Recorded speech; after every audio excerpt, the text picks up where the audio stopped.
to the class and admit all. Pablo, so would you like me to stop sharing my screen just for a bit while we're waiting for people to come in, or just keep this? Up to you, Josh, if you liked. I mean, I usually have start without it and then share, but whatever you like.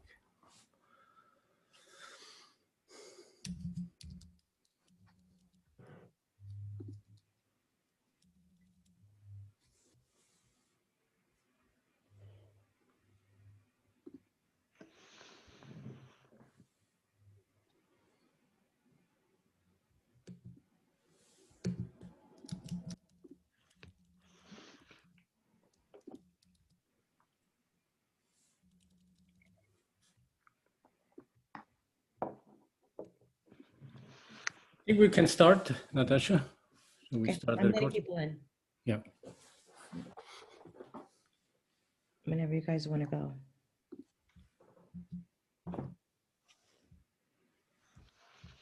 I'll start with this slide.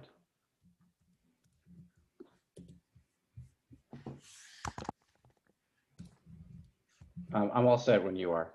All right, Natasha, recording? Yes, it is. It is recording. Okay. Welcome. Good afternoon, good morning, and good evening to everyone. I am Pavlos Protopappas. I am the Scientific Program Director for the Institute for Applied Computational Science. You are here for the seminar. We have about 6-7 seminars every semester. So today it's my special pleasure to introduce Josh. I'll be working with him for a while. Josh started from Harvard College, then he went to the other side of the pool, Cambridge. He did his master's there, PhD at Caltech, and now he's a professor and chair of the astronomy department at Berkeley.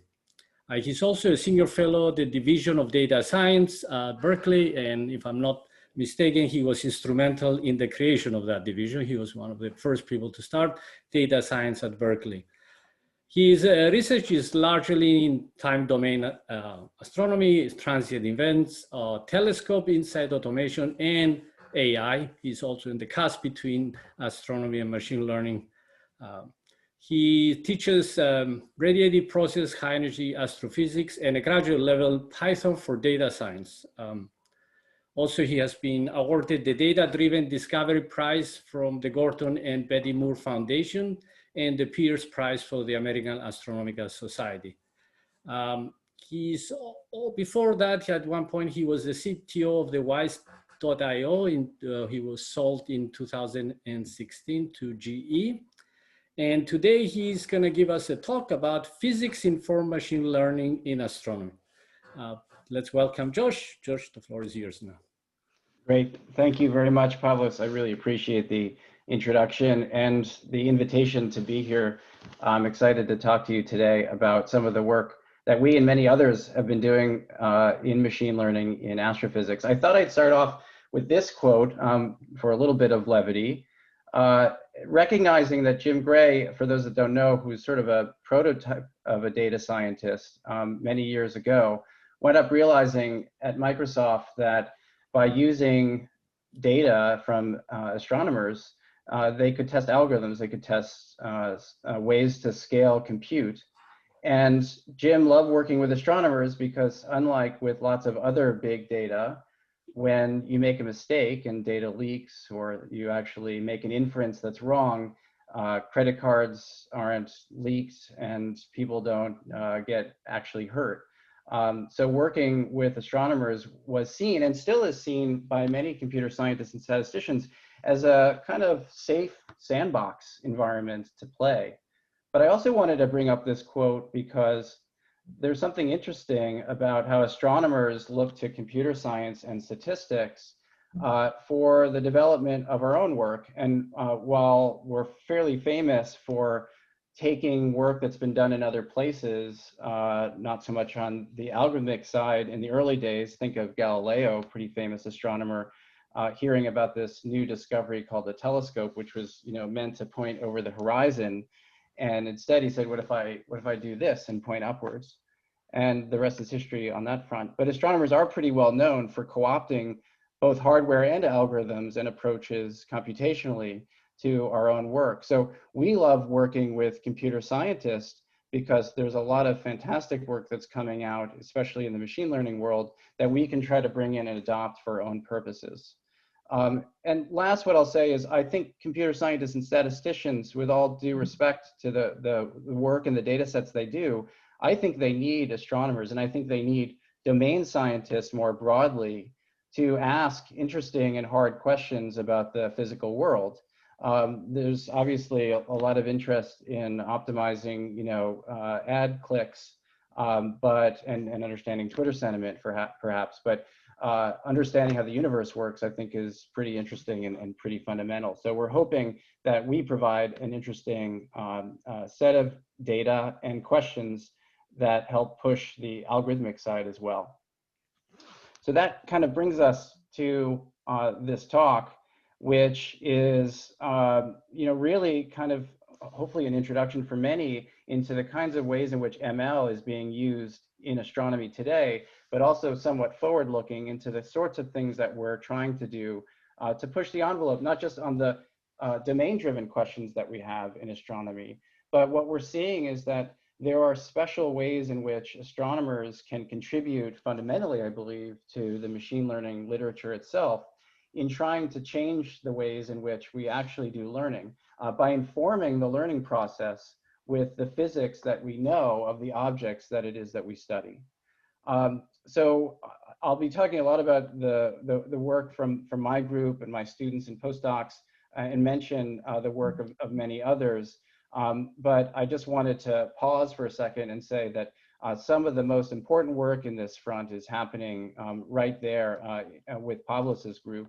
And he's really been an inspiration for a lot of the things that we've been thinking about as we move forward. I also wanted to say before I moved on how wonderful it is to be here with all of you today virtually. It is a shame that I couldn't go back to my own stomping grounds and see many of my favorite colleagues, but that'll happen at some point soon, I hope. Just as a brief kind of primer on the place where I've come from to try to get to the kind of research that we're doing now. You already heard some of this in Pavlos's introduction of me, but really maybe starting from the right-hand side, I've been focused most of my career on studying transient events in the universe. And I'll talk a little bit about the types of objects that we're interested in, and obviously talk about how the work that we're doing and many others can help gain insight into the phenomenon itself, which ultimately from a domain science perspective is the thing that we're trying to get to. I've also been doing a lot of teaching, started Python boot camps about a decade ago on campus, and that's now grown and blossomed and is now part of a much larger effort of data science on campus, which is now a new major, now a new minor, and as you heard is also a large administrative division on campus that sort of matrix into many of the other things that we do at Berkeley. And then I also have somewhat of, for an astronomer at least, a kind of special view on machine learning in production, having founded and been the CTO of a machine learning applications company, originally focused on natural language processing when we were an independent company, and then moved on over time as we wound up being acquired by GE into sort of automated insight on machines. So the agenda for today's talk is to give you an introduction into the centrality of machine learning in the way in which we do discovery and inference today. Talk a bit about how self and semi-supervision is becoming more important, at least in the work we're doing in astronomical time series. And then also talk about how some of the self and semi-supervision is being used or we have a paper at least, hopefully other people will start using it soon, for actually reduction of data. So looking at raw data and improving it and doing it in a fundamental way using neural nets. And then I want to spend some time where we talk about exploiting the physical symmetries that we know, baking these symmetries directly into the learning process. And how we can, because we are physically constrained in the sorts of objects that we study, when we actually do machine learning on them and want to do inference, how we can use variational autoencoders with physical constraints to produce realistic light curves, that is brightness versus time, of the objects that we care about. And then at the end, if there is time, I want to touch on some new work that we've just put out on likelihood-free inference.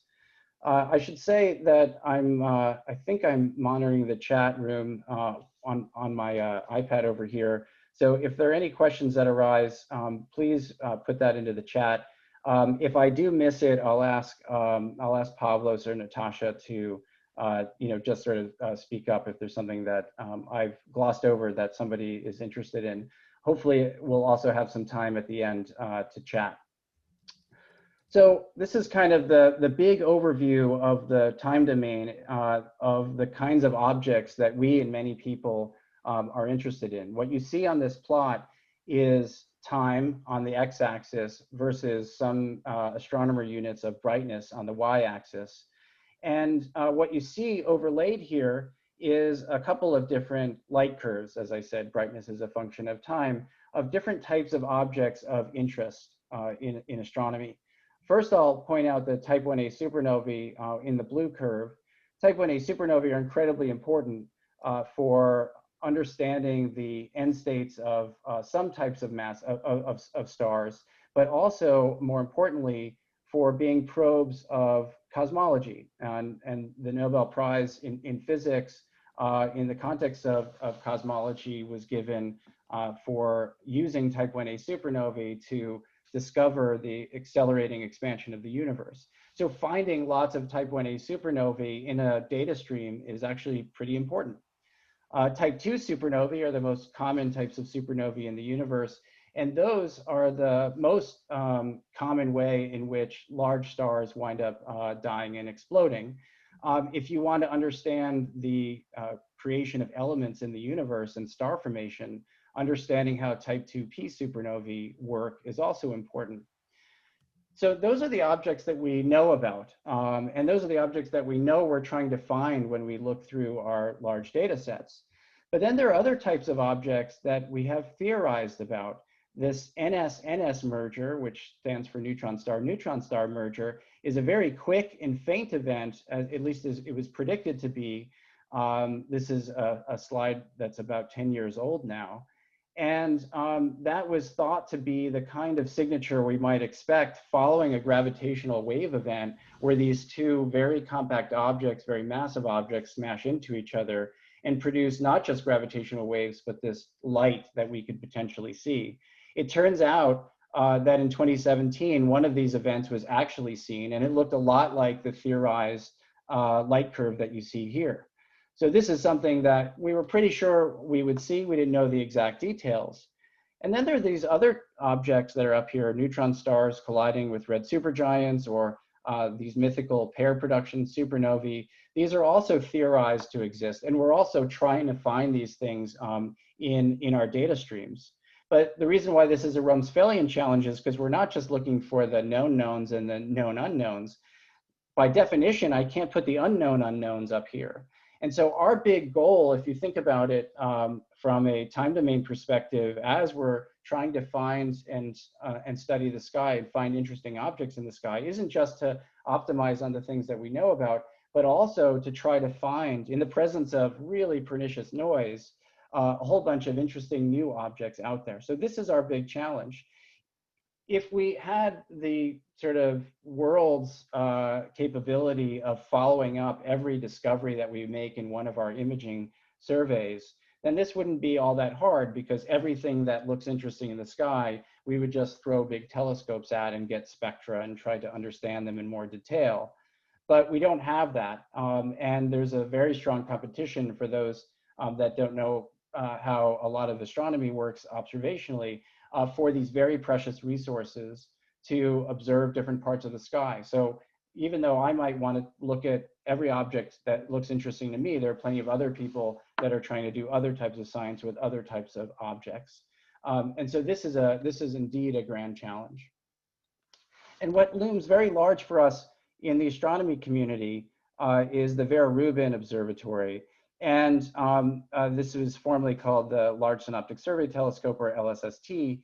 this is going to be producing something like 20 terabytes a night of raw imaging, tracking 18 billion objects over the course of its survey lifetime.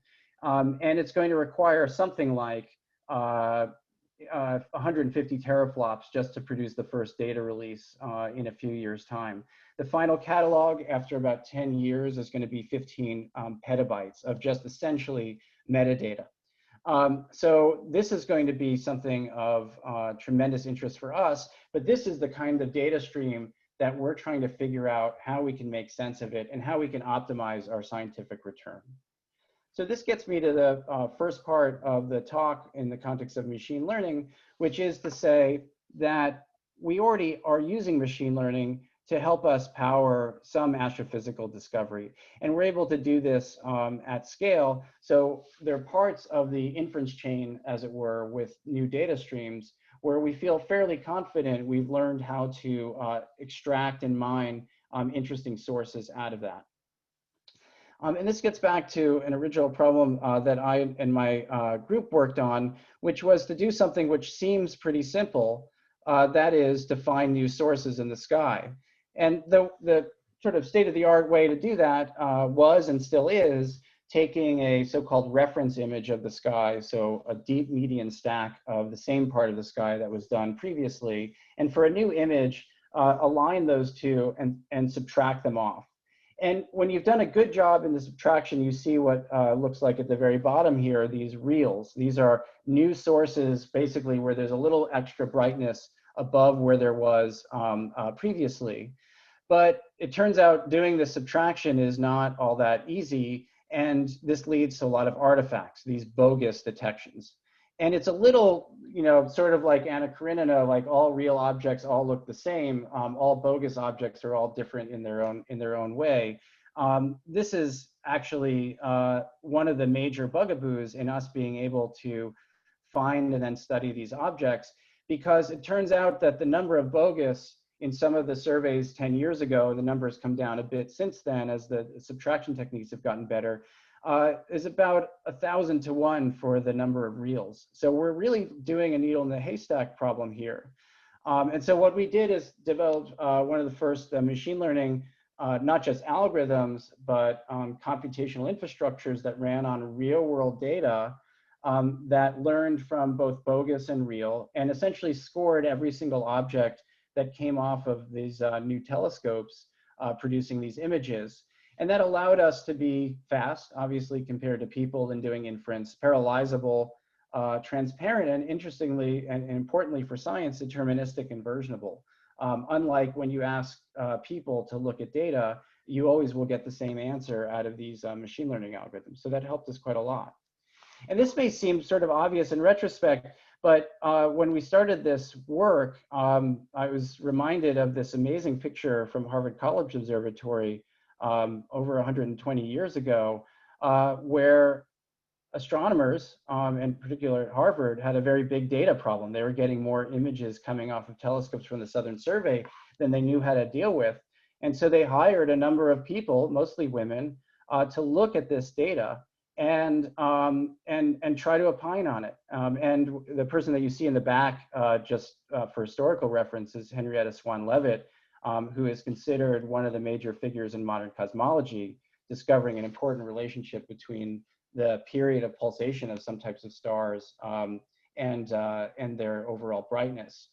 There's also a very nice play by Lauren Gunderson called Silent Sky, which dramatizes the life of Henrietta Swan Leavitt. So for those that haven't seen it, I really recommend it.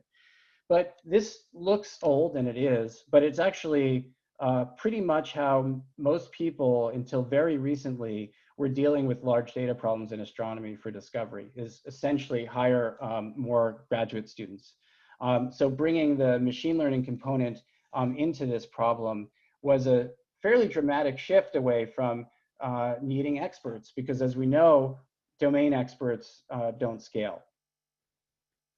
And one of the highlights, I'd say, of some of the early work that we did in this space was to automatically mark up the most interesting objects in the sky. And this led to what was then the earliest discovery of an exploding type 1a supernova in one of the most nearby galaxies in the last 3 decades.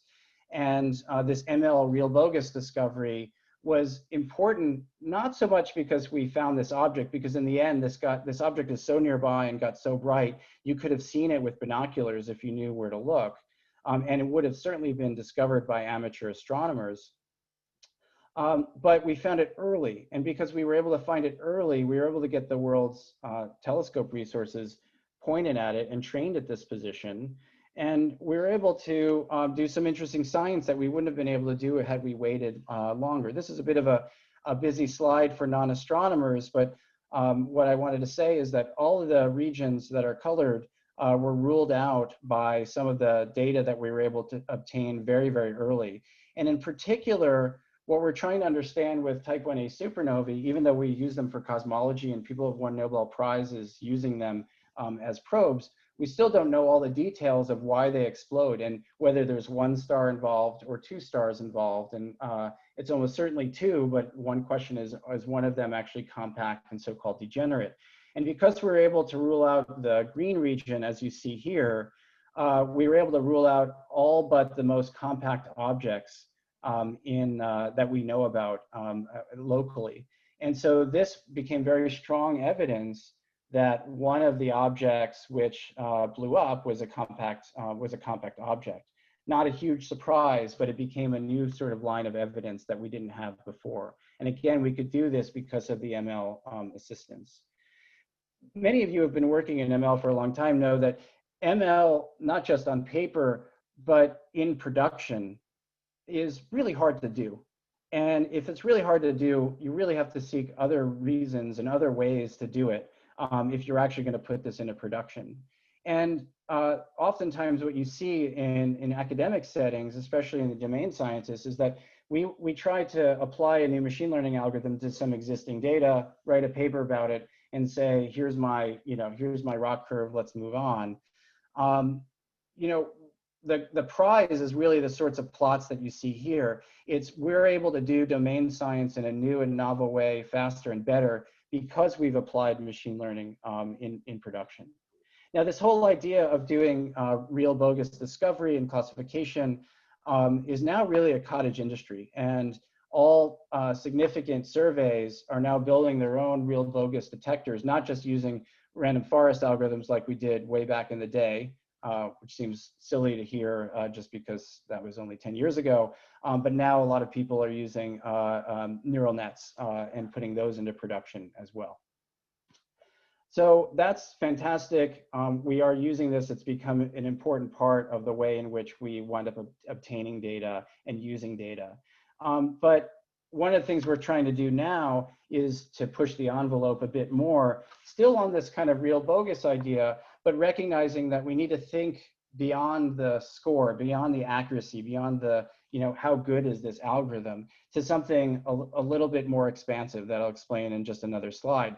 The place where we're having to push the envelope is in our search for Planet 9.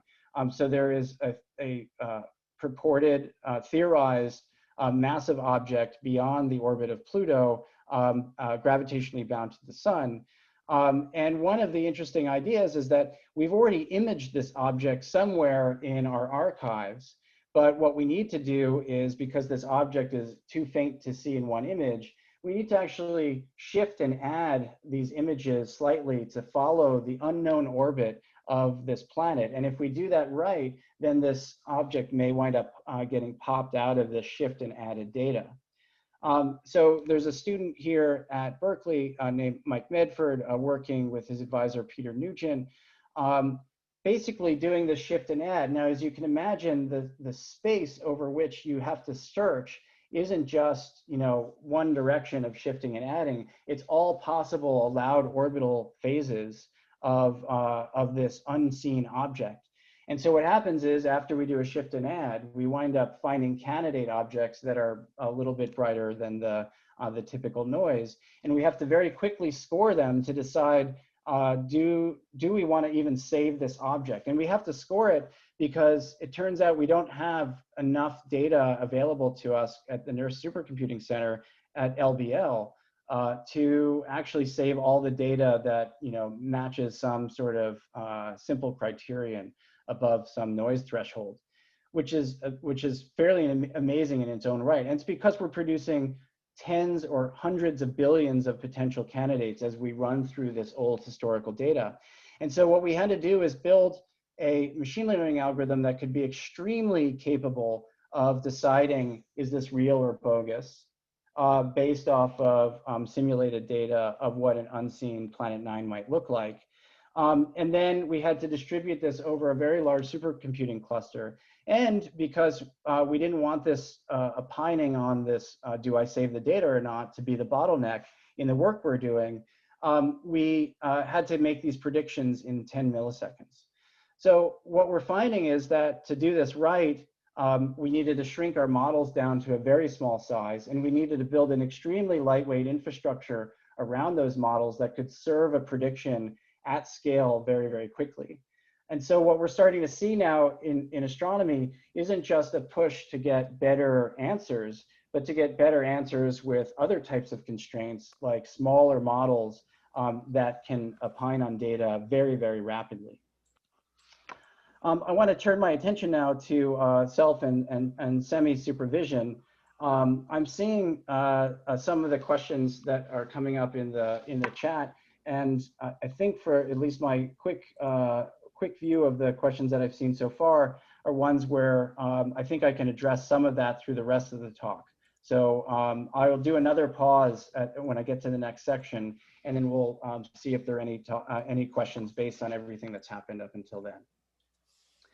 So the traditional approach to classification, and this is a visualization of 50,000 variable stars all over the whole sky. The galactic plane is in the horizontal direction. And you can see, obviously, there are more variable stars around the galactic plane. And then as you go farther up, there are fewer and fewer. The typical light curve of one of these observations looks like what you see here. And unless you're very good at doing Fourier transforms in your head on raw data, you might not be able to discover that this is actually has a known period of about 1 day. And this is an object called an R. Lyrae star.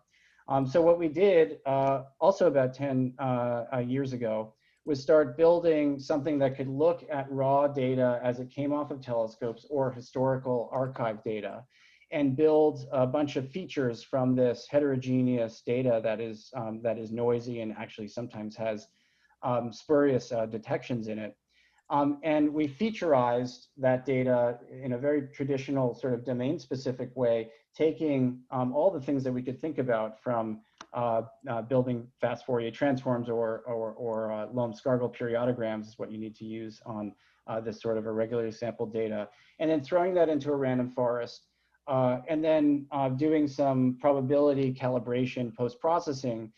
We were able to get some pretty interesting results to be able to classify over something like 20 different classes of variable stars in a held out way, in a semi-rigorous way, to know that we were able to get sort of errors of order 10% over this very large catalog of 50,000 stars. The challenges for those that have been working in machine learning for a while with this approach is that we have to hand code features. We have to actually say, okay, I can put my domain knowledge hat on and I can write some code and I can take out the relevant features in this noisy data. That also means that at predict time, when we have to run through all of these features, we have to write and run a code that essentially scales with the total numbers of features. We also had a very small number of labels with 50,000 objects in this survey. We only had about 850 known labels over 20-ish classes of stars. So this is a very small label problem. And that's actually kind of an interesting thing. When you talk to astronomers who talk about machine learning, oftentimes the first thing we talk about is how much data we have. I'm sort of guilty of that myself at the beginning part of the talk. But when it comes to machine learning, it turns out we have very few examples or exemplars of the objects that we care about.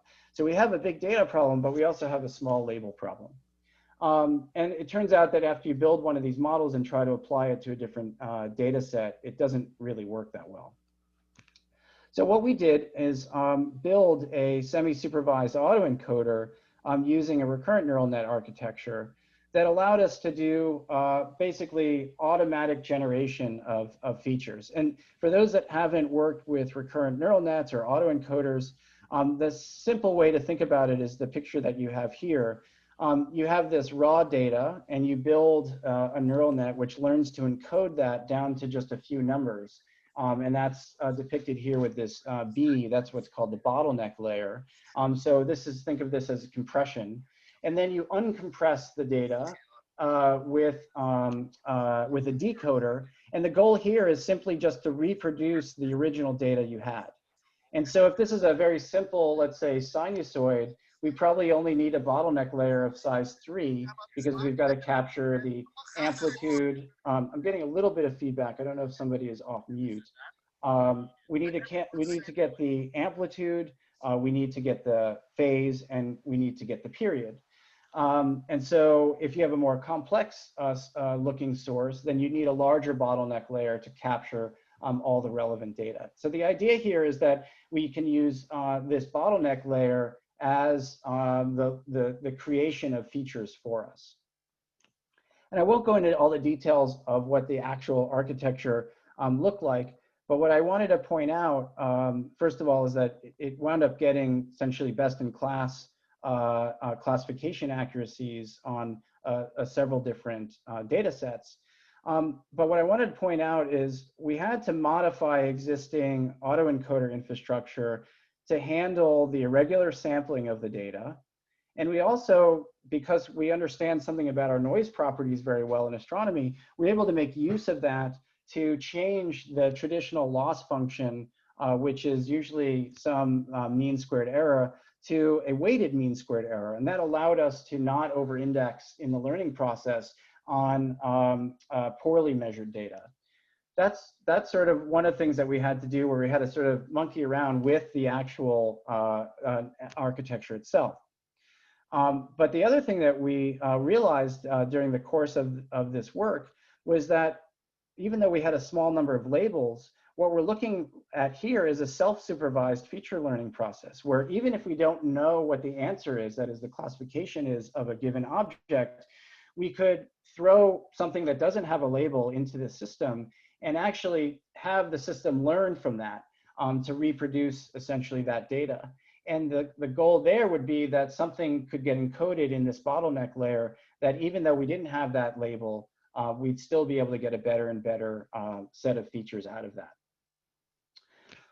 The extension of that work is, in some sense, not just taking what you see at the bottom here with a depiction of what I just showed you from the previous slide with the encoder in blue and the decoder also in blue on the right-hand side of the bottleneck layer, but also using both self-supervised lines of thought and lines of learning and supervised lines of thought, where we actually know for some of these cases what the classifications are. So this is sort of what I've been calling the semi-supervised kitchen sink, where we're throwing everything that we know at this problem to get better results. And a survey of not just this approach that you see here, but also different types of specific architectures was something that we put out on the archive and is now in press, and I've given you the link there. I did this with a former postdoc of mine, Sarah Jamal. I want to turn my attention now to what I'll call denoising autoencoders, which is a very similar idea as what you saw before, where you wind up sort of taking data and scrunching it down to a smaller number of bits and then blowing it back up with an encoder. And that's in an application to raw images.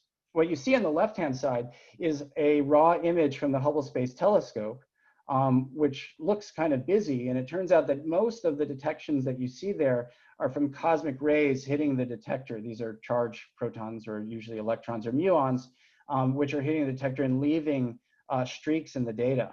What we want to see is the thing on the right-hand side, and this is a very nice image of a cluster of galaxies where it's cosmic ray free. So the way that we did this, I did this with a student, Keming Zhang, in my group, was to use a modified UNet architecture, which takes these little postage stamps that include the cosmic rays and tries to predict the mask of where those cosmic rays are. That's in some sense task number one.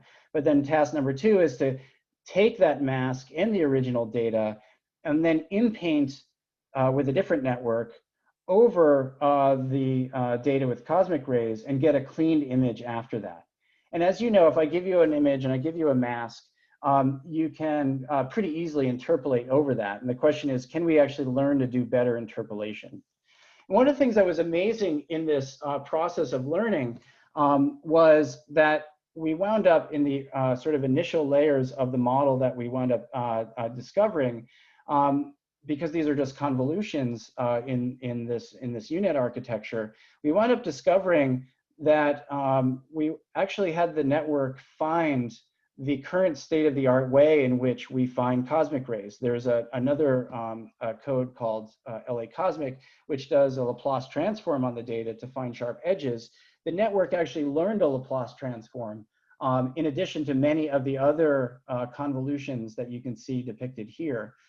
So while we didn't direct it and say, you know, Laplace transforms are important for edge discovery, it actually wound up finding it given the training data we gave it. And we wound up getting some really nice results. What you see at the bottom is some zoom ins to some especially pernicious places on the sky with large streaks of cosmic rays. And you see the discovery of the mask and the inpainting over that. So it looks visually very clean and very good. And then by all the metrics that we knew how to go through, we were getting not just better answers, but we're getting faster answers than the traditional methods that are used in this data reduction. So these are, you know, what good talk in machine learning wouldn't have a couple of ROC curves. This is two of them, false positives versus true positives. And our results are the solid lines versus the previous results from this LA Cosmic that I mentioned before. And we do better in some types of fields than other fields, but we always wind up doing better than the previous results. And then on the inpainting side, we're basically doing better than median masking and biharmonic interpolation, and actually able to do it much faster. So here's a place where machine learning isn't really going to be used directly for inference or discovery, but we're hoping to see how machine learning might be part of the data reduction and analysis itself, even upstream from some of these high-level discovery and inference techniques. Okay, so let me just pause for a second. Somebody asked, was the U-Net part supervised? Did you provide the mask of where the cosmic rays were? Yes, it was. That was a supervised problem. We were able to determine the mass by actually doing sort of median smoothing over many images of the same part of the sky. So we knew what the real view of that part of the scene should be. And so that was a supervised problem where we went through and he said, we know the answers there. Similarly, on the inpainting job, we also knew the answers. And so we're able to say, hey, inpainting network, please learn what it is to paint over a cosmic ray when you're in the presence of a galaxy. So it seemed to work pretty well. I'll take, it looks like I'll move on and I'll take some other questions perhaps at the end of the talk. What I wanted to transition now into in the time that I have remaining is a discussion about physics-informed ML. Pretty much all the things I've been talking about so far is where we're, you know, changing some of the learning architectures, asking very domain-specific questions of these learning architectures to get better answers than what we had before. But now we want to be able to use our knowledge of physics to try to learn better and faster. And one of the points of departure for this comes from a very nice paper called Why Does Deep and Cheap Learning Work So Well? With a recognition that these researchers had from MIT, that while there is an extremely large space of possible images, you know, if you have 1,000 by 1,000 images and it's a grayscale, you have something like 256 to the millionth possible states of that image. We're able to learn on images of cats and dogs or galaxies and stars in a very small amount of time. And that's because there's something about natural scenes that are already naturally regularized by the physics of what it is that produces them. So if that's the case, can we actually use our knowledge of physics to impose constraints on the architecture. And this has been done and been done over the last just couple of years. First in computer vision, with the recognition that if I have an image and I rotate it, it's still the same image. Or if I blow it up, or if I add a little bit of shear, it's still the same. So why not have neural architectures that look at an image and have the same output, regardless of whether it's rotated or zoomed in? In high energy physics, people are starting to build QCD-aware neural nets that, as you're looking at particle events from these high energy colliders, you want it to be knowledgeable of things like conservation of energy and momentum. And people are doing this in quantum chemistry. What you see here is a depiction of, they're essentially trying to predict the forces on a molecule. Well, the molecule is the same in the left side picture and the right side picture. You want to build networks that are invariant to these rotations, translations, and permutations. And so this is a very important part of what we could potentially do. Well, where does physics come in, and where do these symmetries come into the work that I've been talking about? Well, first of all, in asking this question, how we can actually embed in our architectures and maybe even the data itself, some of the things that we already know about the taxonomy of the objects we're looking at, conservation laws, and symmetries. In the objects that I've been thinking about and working on is a recognition that with periodic variable stars, the previous approaches to looking at time series data was not very aware of the fact that, in phase, essentially wind up wrapping around and getting the same observations as you go around in phase. And when I say periodic variable stars, I mean, just like the R. Lyrae that I mentioned before, you have a star which is changing as a function of time, but after you go through 2 pi radians of phase, you get back to where you were at 0 pi, and that source generally winds up repeating itself fairly regularly. So what we did is recognize that instead of zero padding out in these recurrent neural nets, as we wind up doing these so-called dilation layers, we would basically wrap the data around to the other side. And using that, we were able to get what we call a temporal, invariant temporal convolutional neural nets, or ITCNs. And this invariance is a very simple change to existing architectures. But what it does, it gives you very sort of realistic results on essentially doing convolutions not in a one-dimensional direction, but in the polar coordinate direction. And so I won't go into the details of what you're seeing here, but essentially, because we're doing this padding where we wrap around, we're basically teaching this network that the outputs should be invariant to wherever I wind up starting in phase. And this paper appeared in a NeurIPS workshop last year, and we're working to get this into a journal now. But needless to say, for all different types of invariants that we wound up adding to the well-known types of networks like ResNet and temporal networks and TCNs, we're able to get better answers from that just by making this small change. And then on non-astronomy data, it's actually kind of hard to find a good benchmark data set on periodic time series.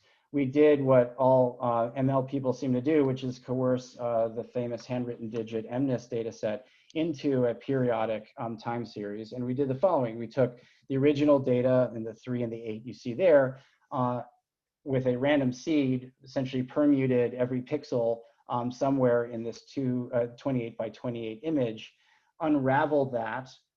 So we got back something that looks like a light curve that's going up and down, and then started this at a random phase. And that was our way of producing this, what we call periodic permuted MNIST.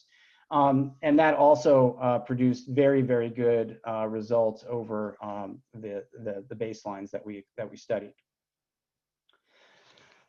So I want to talk now a little bit about how we can start using our physical constraints on learning to be able to get better answers for the types of things that we're trying to do. And one of the challenges that we realized is that we don't have ab initio physical models for a lot of the types of events that we look at. To produce a type 1a supernova event requires a massive supercomputer, and even then we don't know all of the physics to produce realistic light curves. RLIRE we can fit with a template, and there is some physical models that give us something that looks like an RLIRE. But what we'd like to do is to create a kind of non-parametric, non-linear set of models that can capture the range of physically plausible conditions for all the sources that we may be interested in. And what we built was a variational autoencoder with my postdoc Jorge Martinez Palomera, and Ellie Abrams is a student of mine, where we built an autoencoder that takes raw data, real light curves with known labels, so these are ones with known classification, and then physical parameters that we know of these objects, and then compress all the data that we have of this object into a latent space and allow us to dial around not just in random directions in the latent space for those that are used to building variational autoencoders, but also to orthogonalize the latent space relative to physical parameters. And I'll talk a little bit about what that means in a second, but the output could be that we get these generated light curves that are realistic. The architecture is also fairly simple in a sense that we have a generic encoder on the left-hand side and a generic decoder on the right-hand side, except that now we're injecting after the latent space some of the important physical parameters that we want to have as part of our output for our reconstructed light curves. And one of the interesting things is to do this well, we built the traditional reconstruction of those light curves from a variational autoencoder. That's the first term that you see on the left. But we also had to build a so-called KL divergence term that was regularized by a hyperparameter beta. And also because we're trying to simulate survey data, we created another KL divergence term to make sure that the output light curves were realistic in what their uncertainties were. And by tuning all of this up, we're able to do some pretty exciting things. We're able to produce RLIRE light curves realistically, and now we can produce as many as we want, not just randomly where we generically sample the entire RLIRE phase space, but where we can dial up and down physical parameters of these sources and get realistic light curves out. So for instance, as we dial up the temperature on these stars, we wind up seeing that they become a little bit more sinusoidal as we go from left to right. So it's this kind of thing that we think may be very useful in creating these emulators of real physical sources as people try to build, sort of survey cadence optimization, where now they can select from a basket of variable stars, where instead of having to run a big computation to get the result out, they can just run one of these small variational autoencoder models where they can sample from a realistic distribution of temperatures and masses and metallicities. This generative modeling is not a new idea. This has been done in a lot of different places in the context of cosmology. What you see at the top is a realistic simulations from supercomputers of the distribution of dark matter over a large swath of the sky. And then you see at the bottom generated samples that have been learned off of the samples that you see up top. And visually these look very similar, but then also on the top left, you wind up seeing that the distributions also wind up looking pretty similar to the sort of more realistic simulations.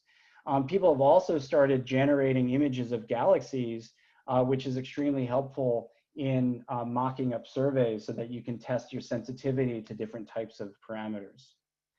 There's something else that's interesting as well in the context of generative modeling, and now this is solving the so-called inverse problem. So instead of starting from a set of parameters and trying to create a realistic version of whatever it is you're looking at, On the left-hand side, you may want to create a gravitational wave signature. On the right-hand side, this is an image from a very nice work that studies the use of likelihood-free inference in physics, where there you're looking at a particle physics experiment. What you're trying to do now is, instead of going in the forward direction where you start with parameters and you get realistic realizations out, what you'd like to do is what a lot of us do in the physical domain, where we have data and we want to understand the physical parameters that generated that data.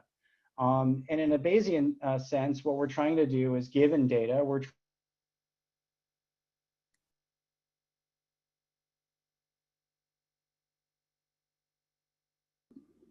We lost him.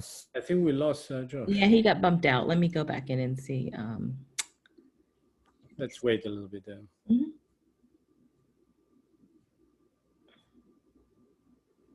Let's see.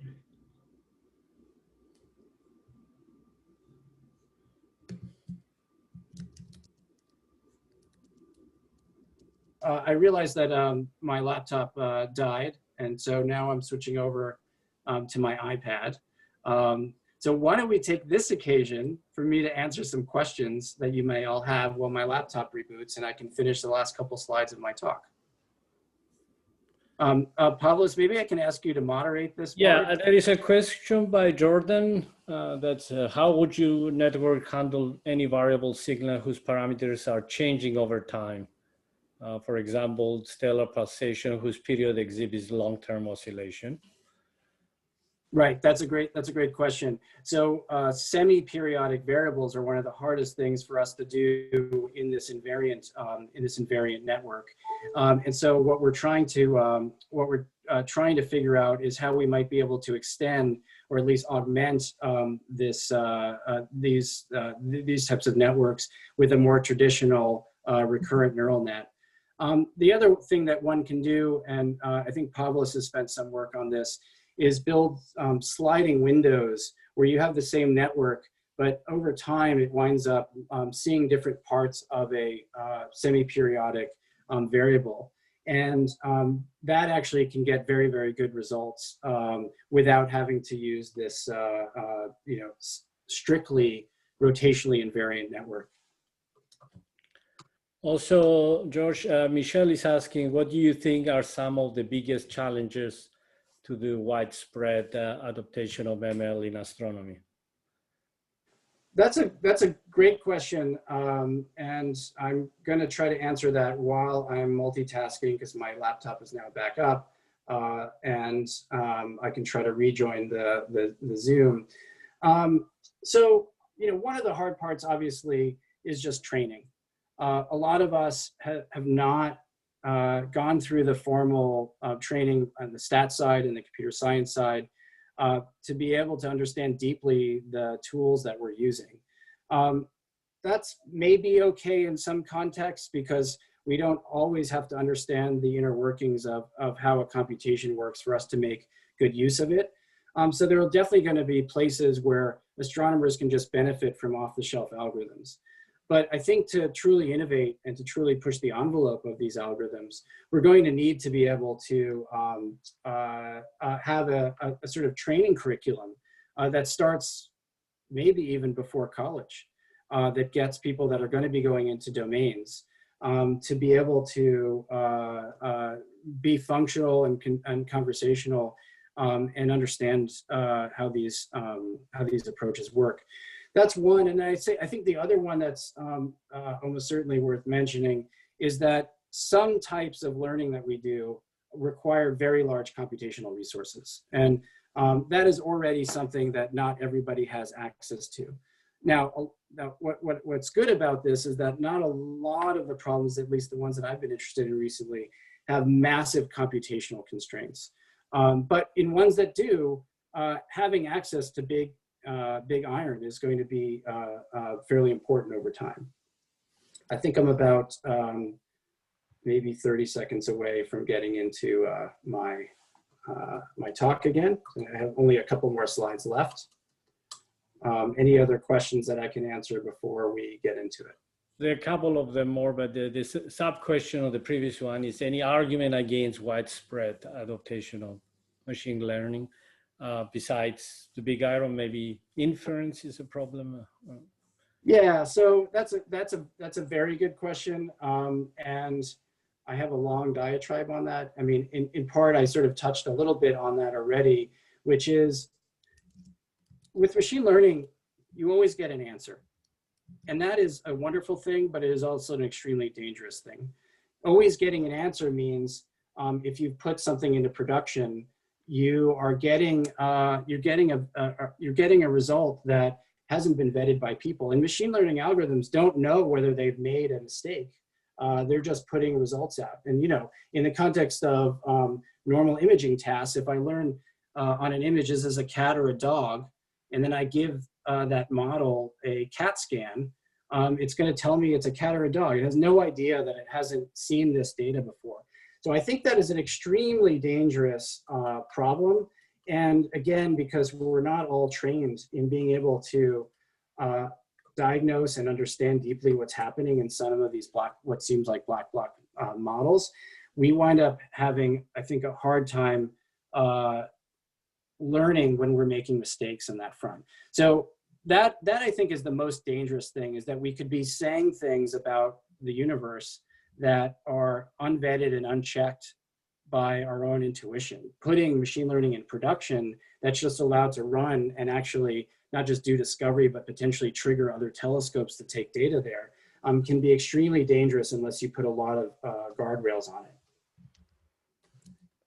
Okay, I'm joining the meeting in progress. Of course, Zoom is asking me to re-download another version of Zoom, because why not? Any other questions? Yes, there's one more by James. James says, in searches for negative signal in images due to eclipses or others, are there either significant differences in techniques being applied or significant difference in the sorts of false detections found in the data? I think it's a great question, Josh. Yeah, that is a great question. What we've done, honestly, is because a lot of the interest in what I've been involved in, it's now not letting me in. I have to go and re-register, sorry. Sorry, Josh. That's okay. No, it's not. We'll have to meet you immediately, I promise you. Okay, now I think I can be let back in. You should be back. Okay. And now it's very bizarre for me to see myself from this direction here. So let me share my screen again. And I think this might come back up. So what we've done, as just out of practicality, is mostly learn on positive images. I believe that there are some groups that are now sort of learning on negative images. So if you have a reference image and you subtract and a source got fainter, then if you invert that image, it will look positive. Indeed, the types of artifacts look different in those negative images. So people, I believe, are starting to do that. We didn't do that in the original Real Bogus that we implemented about 10 years ago. This meeting is... Now you're muted, Josh, on this machine. You're going to be unmuted on the other, I assume. Okay, can you see this? Yeah. Yeah. You're good. So I already talked about likelihood-free inference. What I wanted to say is that we're starting to do this and apply likelihood-free inference to interesting hard problems in astronomy. What you see here is from a paper that we submitted about an hour and a half ago to the NeurIPS physical science workshop. And what you see on the left-hand side is a posterior of a bunch of different parameters that describe a so-called binary microlensing event. So it's when you have a star and a planet or two stars moving in front of a background star, because mass bends light, you can get gravitational magnification. And what you see zoomed in here on the bottom right-hand side is a depiction of the light curve from this event. What's interesting and makes this problem really hard is that this is this is a really ugly landscape of a posterior space. While some parameters are sort of very well behaved and it's pretty clear you're in a global minimum, there are other parameters like the second or third one down that you see there where you have two different islands, and it's unclear whether you're in island 1 or island 2, and just because you found a local minimum doesn't mean that you found a global minimum. And so what we're able to do is learn on lots of microlensing events, run that through the entire neural net architecture that we built, and produce now inference on the parameters that produced these light curves. And we're doing this in the context of a new satellite, which is going to be launched called the Roman Observatory. It used to be called WFIRST.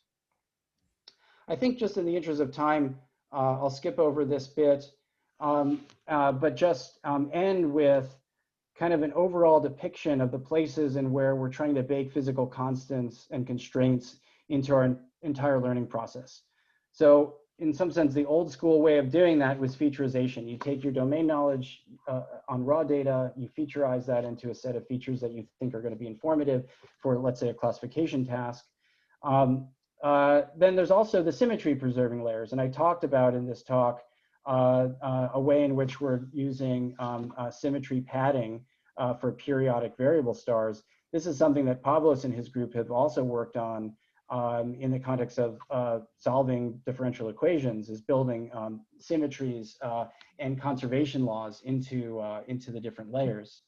Then there's also the bottleneck layers and imposing sparsity. This is in some sense where we, as people working in the neural world, get to impose an Occam's razor understanding of how the physical world works by scrunching down bottleneck layers and forcing large amounts of data to be coerced and compressed into a small amount of data before you blow it up again. This is a place for us to impose this sense of sparsity. Then there's the kind of loss function curation where we can actually enforce physically meaningful results at the instance level. So if we're getting results out that look good, but actually violate some conservation law, we can heavily penalize that from a loss function perspective.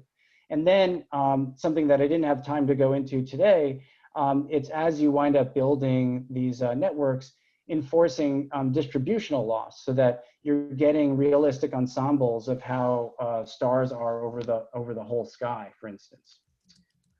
So with that, I'll end. Apologies for the logistical snafu. And just to summarize here, that machine learning is already very central to astrophysical discovery and inference at scale. And what we're now starting to realize, obviously, is that it's not just the accuracy or the score. We're starting to optimize on things like deployability, versionability, understanding of what these models are doing, size of the models, and speed of inference. These are all things that are important in other realms outside of physics and astrophysics, but are becoming more and more central. If you get a good score on data that's coming in, but it's too computationally expensive, or you can't fit it in RAM on the little machine that you have, it's no good. We're also starting to recognize, because astronomers live, yes, in a big data world, but also in a small label problem world, that self and semi-supervision approaches, I think, are becoming very key to us to be able to get good answers. And I think the most emergent sort of area of research for all of us is in the acceleration of learning with potentially less data on physical systems, when we can figure out ways to imbue our knowledge of physics and symmetries and conservation into the learning process itself. And as I touched on, I think there is a growing symbiosis between sort of first principles simulations that require potentially supercomputing amount of effort to get a realistic set of observations out, and generative modeling, so-called surrogate modeling, and likelihood-free inference. So with that, I'm happy to stop and take your questions. Thank you, Josh. Great talk. I've been monitoring, I answered some of the questions, but there are a couple of them that I think is better you answer. There is one from John Wu. John is asking, since the variational autoencoders have intractable likelihoods, does that make it difficult to identify it out of distribution examples? Are they good alternatives to autoencoder models? That's a great question. We found autoencoder models were the most straightforward to train. We certainly started off in the GAN world. And the nice thing about generative adversarial networks, of course, is that you get for free a out of sample discovery engine in the form of the discriminator. The discriminator, when you give it new data, can basically say, yeah, this doesn't look like data that I've seen before. So that there's actually some great utility in GANs, not so much for data generation, but for looking at data as it comes through and potentially discovering out of sample events. You know, the whole problem in general with concept drift that you wind up seeing in industry. So the idea that you built a model on how the world was, and now, you know, if it's an NLP model, people are starting to use different words today than they were using yesterday. Your model is constantly getting out of date, and that concept drift can be a big problem. Luckily, physics isn't changing all that much that we can measure. And so when we build models on existing data sets, as long as the new data is being taken in a similar way with a similar you know, set of instruments, we have a reasonable amount of belief that while we may get some noise that comes in and that we've never seen before, for the most part, if we've done a good job in modeling the data broadly, we don't have that notion of concept drift in the same way that you have in other types of industries. Thank you. There was one more, someone said, I missed it. What do you mean by likelihood-free estimation? That was Shane Lake asking that question. Can you clarify what likelihood? Yeah, so a way of thinking about likelihood-free inference is it's very much in a Bayesian context. You know, if you're a Bayesian, you come to all problems with a prior understanding of what the parameters are that are going to generate your data, and then you look at your data, and the data winds up informing the results. That information is what's called the likelihood, and the multiplication of your prior times your likelihood gives us the posterior, which is the plots that I showed you for the microlensing example. Those are the parameters and the uncertainty in the parameters and the covariance between those parameters that we'd like to understand. What the neural nets that do likelihood-free inference allow us to do is skirt the need to actually build a likelihood on the data, which is generally computationally expensive if you're doing it in traditional techniques where you actually have to do lots of simulations on the fly, and instead go directly from data to posterior. Now, in some sense, there is a likelihood that is actually generated under the hood, but likelihood-free inference is sort of a shorthand for saying directly from data to posterior. Thank you, George. There was one more question. Sure. I'm not going to reveal the name of the person. Is it you, Pavlos? Yes, your autoencoders with a kitchen sink, right? Yeah. Did you use the whole data set to train the autoencoder, or you pre-selected variable objects, or you use everything? And I'm asking because if you use everything, you have some kind of covariance shift between the unsupervised part and the supervised part. Yeah. So in that paper, we basically threw in everything that we had classifications for. And you're absolutely right. There is a unspoken bias in this that's possible, where if you don't have classifications for an object, there may be a good reason why. The underlying assumption in this kitchen sink approach is that there is a random reason why you don't have a classification for something. But for instance, a good counterexample would be if you have classifications for all the bright objects, but not good classifications for all the faint objects, then clearly you're not going to learn much about what it means to be some of these fainter types of objects. And this network is not protected at all from just over-indexing on the brighter objects and giving you more likelihood on the classification of these other brighter types of objects. So it's an interesting question. I'd be curious to see how you think we should and could protect against that. Right. All right. Thank you. Good.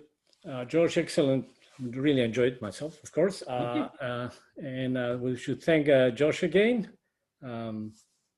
And I Thank you so think, much for coming, Natasha, everybody. the video is going to become available, right, for everyone? Yes, Okay. it'll be posted on our webpage and YouTube channel on Monday. All Okay. right. Thank you. Thank All you. right. Thank you, everybody. Hi, Josh. Thanks, Josh. Bye.